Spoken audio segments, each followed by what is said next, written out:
नमस्कार मित्रों, स्वागत है आप सभी का हमारे YouTube चैनल साहित्य और सृजन की दुनिया में। तो दोस्तों, हमारी चल रही है हिंदी कविता की सीरीज़, जिसमें हम 3 पार्ट देख चुके हैं।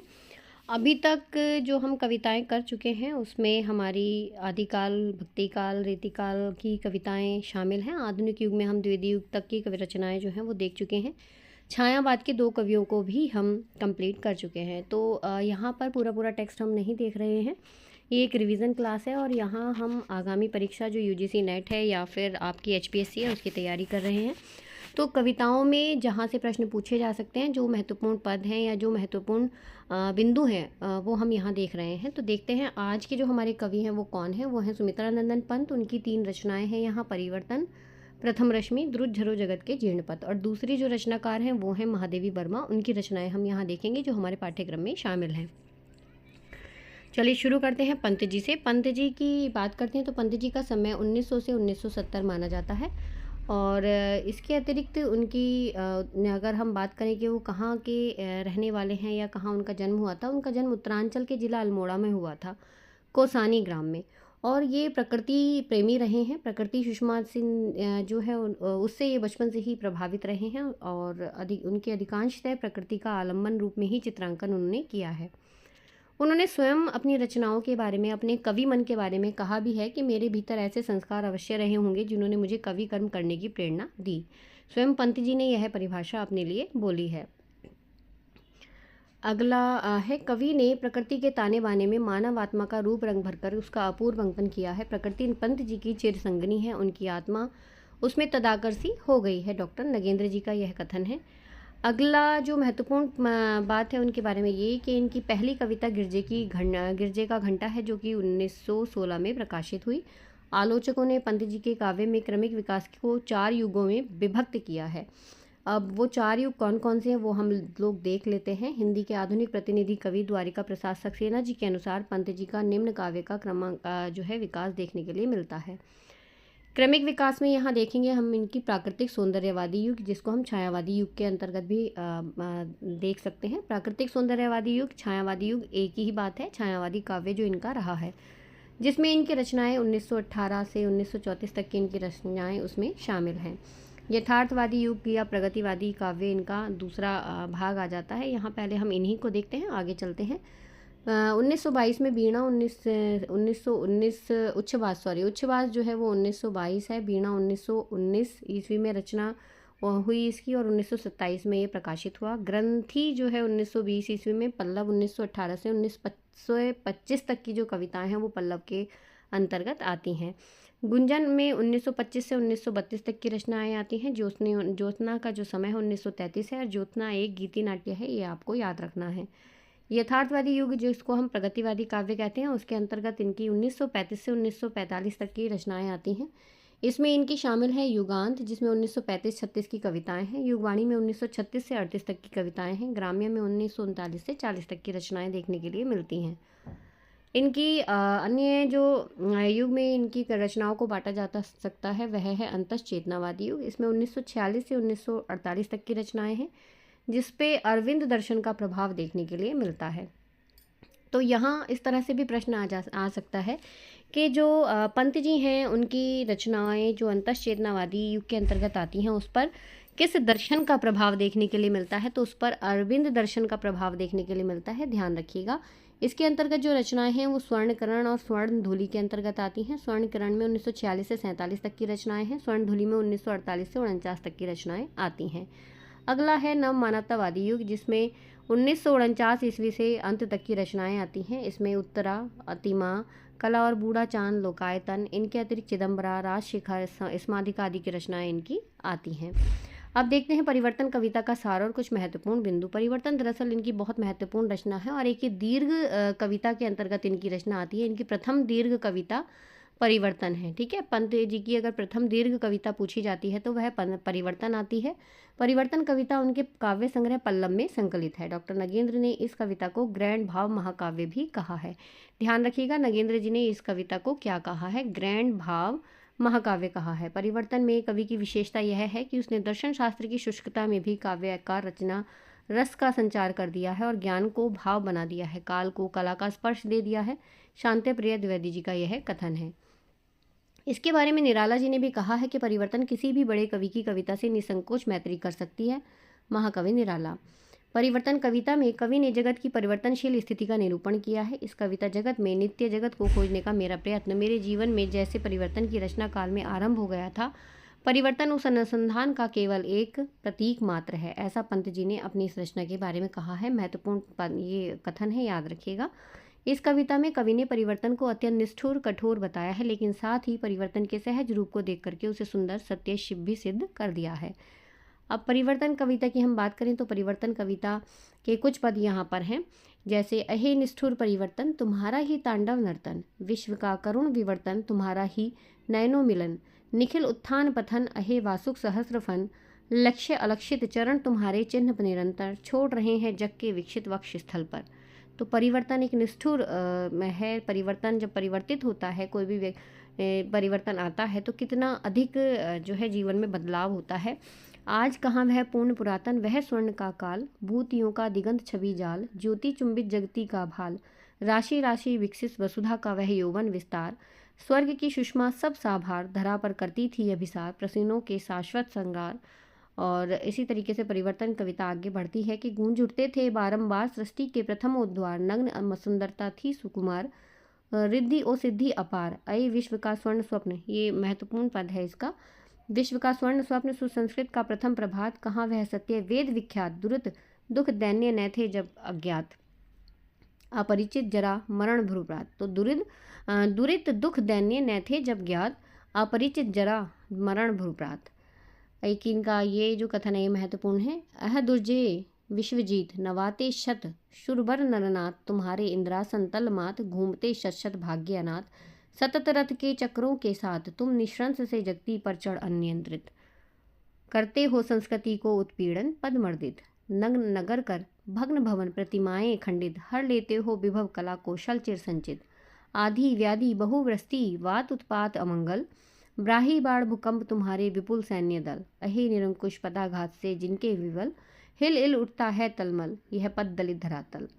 तो ये कुछ परिवर्तन के यहाँ पर पद हैं, क्योंकि पंक्ति ये कविता अपने आप में बहुत बड़ी कविता है, दीर्घ कविता है।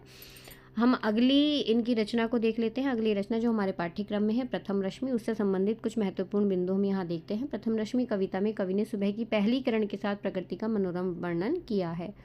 प्रथम रश्मि इस कविता में कवि बहुत गहराई से चेतना भाव से जुड़ करके आश्चर्यचकित होता है। वह सोचता है कि जो संसार स्तब्ध मूर्छित था, सब कुछ एकाकार दिखाई दे रहा था, वही प्रथम रश्मि के आने से कैसे अपनी चेतना से जाग उठता है। चिड़िया, कोयल, फूल सबको कैसे पता चल जाता है कि सुबह हो चुकी है।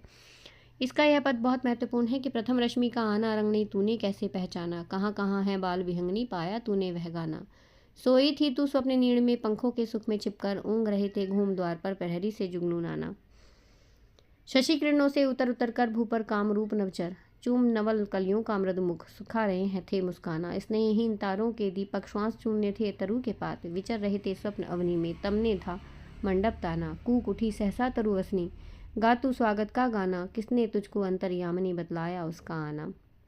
तो ये प्रथम रश्मि से संबंधित महत्वपूर्ण इसकी पंक्तियाँ थीं।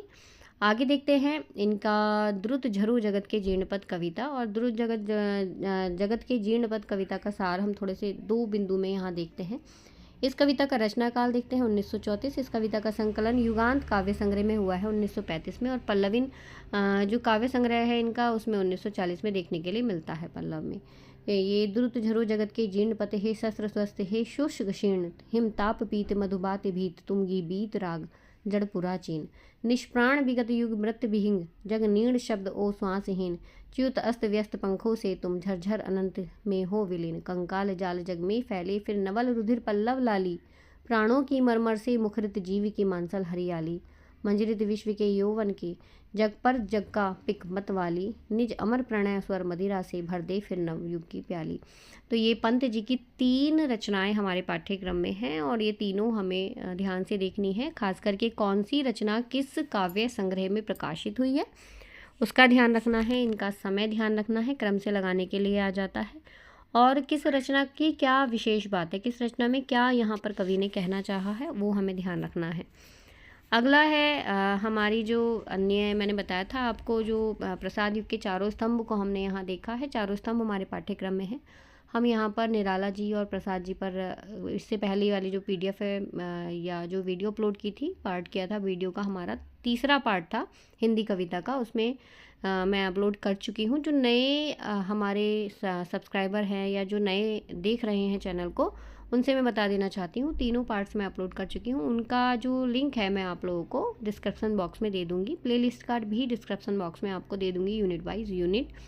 तो यहाँ हम देख रहे हैं अगली रचनाकार, हमारी अगली लेखिका आधुनिक युग की मीरा जिन्हें कहा जाता है महादेवी वर्मा। इनकी रचनाएं देखें तो बीन भी हूँ मैं तुम्हारी रागनी भी हूँ हमारे पाठ्यक्रम में है, नीर भरी दुख की बदली हमारे पाठ्यक्रम में है, फिर है विकल प्राण मेरे, यह भी हमारे पाठ्यक्रम में है, यह मंदिर का दीप इसे नीरव जलने दो, यह भी हमारे पाठ्यक्रम में शामिल है। तो महादेवी वर्मा का समय अगर देखते हैं तो 1907 से 1987 माना जाता है। महादेवी वर्मा जी की कुशल साहित्यकार के साथ साथ एक कुशल चित्रकार भी थी। इनका जन्म साहित्य प्रेमी परिवार में हुआ था। प्रारंभ में ब्रज भाषा में इन्होंने कविताएं लिखी हैं, बाद में खड़ी बोली में इनकी रचनाएं रही हैं। बचपन में ही महादेवी वर्मा का विवाह हो गया था जब इनकी आयु 9 वर्ष की थी। उस अज्ञात प्रीतम के लिए वेदना ही उनके हृदय का भाव केंद्र है, जिससे अनेक प्रकार की भावनाएं छूट छूट कर झलक मारती रहती हैं। वेदना से इन्होंने अपना स्वाभाविक प्रेम व्यक्त किया है, उसी के साथ वे रहना चाहती हैं, उसके आगे मिलन सुख को भी वे कुछ नहीं गिनती। आचार्य शुक्ल जी का यह कथन है मीरा जी के बारे में, और महादेवी जी के बारे में। महादेवी दरअसल अगर हम देखते हैं तो महादेवी आधुनिक युग की मीरा का ही जाती हैं। साथ ही महादेवी की जो रचनाएं हैं वो विरह से संबंधित अधिकांशतः इनकी रचनाएं होती हैं। आचार्य शुक्ल जी ने इनके बारे में कहा भी है, गीत लिखने में जैसी सफलता महादेवी जी को हुई है वैसी किसी और को नहीं। ना तो भाषा का ऐसा स्निग्ध और प्रांजल प्रभाव और कहीं मिलता है, न हृदय की ऐसी भंगी। नगेंद्र जी ने इनके बारे में कहा है कि महादेवी की अनुभूति केवल व्यक्तिपरक आध्यात्मिकता की अनुभूति ही नहीं है, उसमें लोक कल्याण की भावना भी है। साहित्य इतिहास संपादक नगेंद्र जी। महादेवी जी की सबसे पहला काव्य संग्रह निहार है। महादेवी जी के प्रमुख काव्य संकलन हम यहाँ देख लेते हैं। इनके काव्य संकलन को देखते हैं तो निहार, रश्मि, नीरजा, सांध्य गीत इन्हीं क्रम से लगाने के लिए आ सकता है। यामा की बात करें तो यामा में निहार, रश्मि, नीरजा, सांध्य गीत के संग्रह मिल करके यामा बना है। ऊपर के ये चारों संग्रह यहाँ पर इस यामा में संकलित हैं, ये ध्यान रखिएगा। अगर प्रश्न आ जाता है कि निम्न में से किस संकलन में महादेवी जी की जो गीत हैं वो संकलित हैं, निहार, रश्मि, नीरजा, संध्या गीत से संबंधित, तो वो यामा में संकलित हैं। इनकी अगली रचना है दीपशिखा, बंगदर्शन, सप्तपर्णा, और ये सभी के सभी बहुत महत्वपूर्ण है। हमारे पाठ्यक्रम में जो शामिल है वह है बीन भी हूँ मैं तुम्हारी रागनी भी हूँ कविता। तो इस कविता को हम थोड़ा सा पहले समझ लेते हैं, यह क्या है कुछ बिंदुओं के माध्यम से। यह कविता महादेवी जी के काव्य संग्रह नीरजा से ली गई है। ठीक है, ये बीन भी हूँ मैं तुम्हारी रागनी भी हूँ नीरजा से ली गई है। इस कविता में महादेवी जी ने स्वयं को परम सत्ता के साथ स्थापित कर दिया है। वह स्वयं को संगीत भी उससे निकलने वाला स्वर भी मानती हैं। वे स्वयं को अखंड सुहागिनी मानती हुई स्वयं को समर्पित कर देती हैं। कवित्री नींद, स्पंद, प्रलय, जीवन, शाप, वरदान, चातक, बुलबुल आदि अन्य प्रकृति व स्वयं को समाहित कर दिया है और परमात्मा की सत्ता का आभास उसे होता है। नींद थी मेरी अचल निस्पंद कण कण में, प्रथम जागृति थी जगत के प्रथम स्पंदन में, प्रलय में मेरा पता पद चिन्ह जीवन में, शाप हूँ जो बन गया वरदान बंधन में, कुल भी हूँ कुलहीन प्रवाहिनी भी हूँ, नयन में जिसके जलद व तुषित चातक हूँ, शलभ जिसके प्राण में वह ठिठुर दीपक हूँ, फूल को उर में छिपाए विकल बुलबुल हूँ, एक हो कर दूर तन में छाह वह चल हूँ, दूर तुमसे हूँ अखंड सुहागिनी भी हूँ। तो ये बीन भी हूँ मैं तुम्हारी रागनी हूँ भी हूँ की कुछ पंक्तियाँ थीं। हमारी अगली कविता है इनकी मैं नीर भरी दुख की बदली कविता का एक सार हम यहाँ देख लेते हैं कुछ बिंदुओं के माध्यम से। मौन नीर भरी दुख की बदली सांध्य गीत कविता संग्रह से लिया गया है। ठीक है, सांध्य गीत कविता से ही लिया गया है मैं नीर भरी दुख की बदली। और इस कविता में कवित्री ने संसार के लोगों की पीड़ा अभिव्यक्ति का प्रकट की है। इस कविता में महादेवी जी ने अपनी तुलना बदली से की है, बदली बादल से की है, और उन्होंने अपने जीवन की उन बदलियों के जैसा जल लगता है जिससे बरसने से संसार को सुख मिलता है। उनको अपनी आँखें भी कुछ ऐसी ही दुख की नीर से भरी हुई दिखाई देती हैं जिनके बरसने से सबको सुख मिलता है। इस कविता में महादेवी जी की घोर निराशा स्पष्ट दिखाई दे रही है। जैसे देख लीजिएगा आप कविता। स्पंदन में चिर निस्पंदन बसा, स्पंदन में चिर निस्पंदन बसा, क्रदन में आहत विश्व हंसा, नयनों में दीपक से जलते पलकों में निर्धारणी मछली और मेरा पग पग संगीत भरा, श्वासों से स्वप्न पराग झरा, नभ के नवरंग बुनते दुकुल, छाया में मृलय बयार पली। मैं क्षितिज भ्रकुटी पर घिर धूमिल, चिंता का भरा भार बनी अविरल। रज कण का जल कण हो बरसी, नव जीवन अंकुर बन निकली। पद को न मलिन करता आना, पद चिन्ह न दे जाता जाना। सुधी मेरे आंगन की जग में, सुख ही सिहरन को अंत खिली। विस्तृत नभ का कोई कोना, मेरा ना कभी अपना होना। ये बड़ा महत्वपूर्ण है पद है इनका। विस्तृत नभ का कोई कोना, मेरा ना कभी अपना होना। परिचय इतना इतिहास, यही उमड़ी कल थी मिट आज चली। तो अगर ये पंक्ति भी पूछ ली जाती है किस कविता से ली गई है, तो आप लोग बता सकते हैं किससे ली गई है। मैं नीर भरी दुख की बदली से ली गई है। इनकी अगली रचना जो हमारे पाठ्यक्रम में है वह है फिर विकल है प्राण मेरे। कविता का सार हम कुछ बिंदुओं के माध्यम से देखते हैं। यह कविता भी महादेवी जी के सांदे गीत काव्य संग्रह से ली गई है। इस कविता में महादेवी जी से परम सत्ता रूपी अपने प्रियतम से मिलने की उत्सुकता को व्यक्त कर रही हैं। उनका मानना है कि जीवन का वास्तविक रूप परमात्मा को जान लेने के बाद ही संभव हो सकता है। कवित्री ने यहाँ कर्म फल के सिद्धांत को श्रेष्ठता प्रदान की है। इसके कुछ पद हैं। तोड़ दो यह क्षितिज, मैं भी देख लूँ उस और क्या है। जा रहे जिस पंथ से युग कल्प, उसका छोर क्या है। क्यों मुझे प्राचीर बनकर आज मेरे श्वास घेरे। सिंधु की निसीमित सीमिता पर लघु लहर का लाश कैसा। दीप लघु सिर पर धरे आलोक का आकाश कैसा। दे रही मेरी चिरंतरता क्षणों के साथ फेरे, बिंब ग्राहकता कणों को शलभ को चिर साधना दी। पुलक से नभ भर धरा को कल्पना में वेदना दी। मत कहो कि हे विश्व झूठे, है अतुल वरदान तेरे। तो ये बहुत सुंदर इनकी रचना है। साथ ही इनकी अगली रचना जो हमारे पाठ्यक्रम में वह है यह मंदिर का दीप, इसे नीरव जलने दो। इस कविता का सार भी हम देख लेते हैं।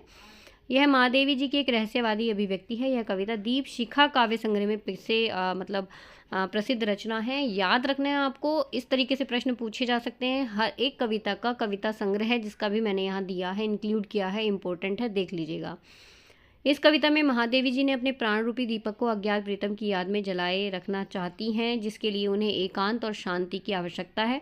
वे सांसारिक गतिविधियों से अपनी साधना को नष्ट नहीं होने देना चाहती। वे शांति से अपने अज्ञात प्रीतम की याद में चिरलीन होना चाहती हैं। देख लीजिएगा इस कविता की कुछ पंक्तियाँ। यह मंदिर का दीप, इसे नीरव जलने दो। रजत शंख घड़ियाल स्वर्ण, वंशी वीणा स्वर। गए आरती वेला को शशत लय से भर। जब था कलकंठों का मेला, बिहन से उपल तिमिर था खेला। अब मंदिर में इष्ट अकेला, इसे अजिर का शून्य गलाने को गलने दो। चरणों से चिन्हित अलिंद की भूमि सुनहली। प्रणत शिरों के अंक लिए चंदन की दहली। झर सुमन बिखरे अक्षत सिद्ध, धूप अर्ध्य नैवेद्य अपरिमित।